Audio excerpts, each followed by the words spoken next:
Je pense qu'au niveau économique, à une échelle personnelle et collective, on a la possibilité d'agir.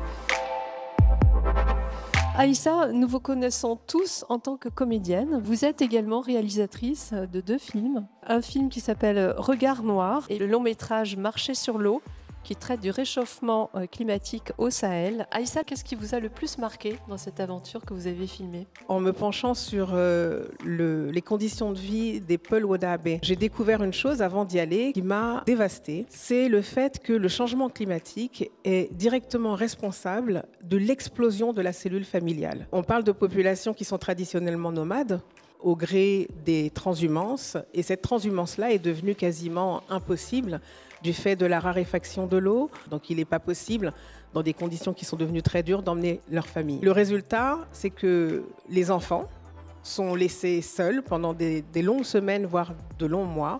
Et ce sont les petites filles ou les jeunes filles qui deviennent les chefs de famille. Et c'est également la condition de l'enfant qui devient régulièrement orphelin alors même qu'il a une famille en raison du réchauffement climatique.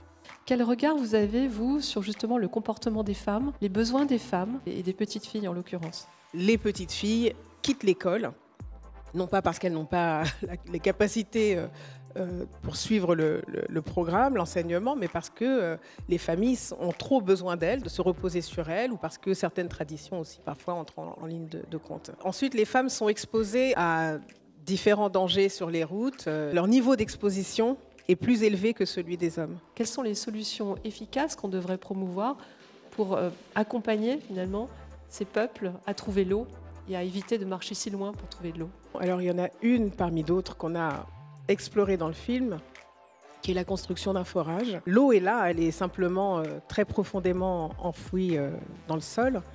Et ça demande des moyens qui sont quand même assez importants. Pour construire un puits, pour construire un forage, pour permettre à...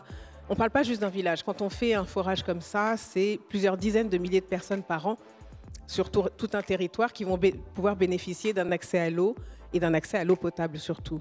Mais les forages, ce n'est pas les seules solutions. Il y a des solutions plus pérennes qui consistent à modeler le territoire. C'est ce qu'on appelle des demi-lunes.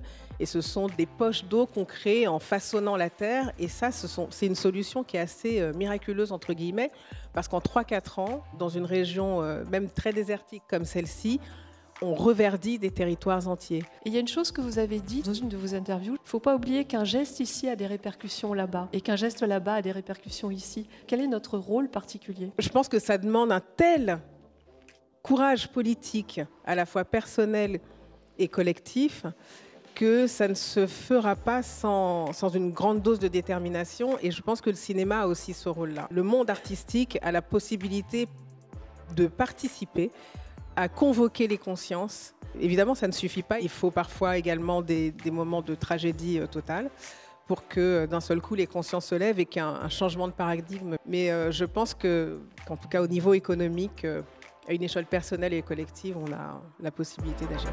Merci beaucoup, Aïssa.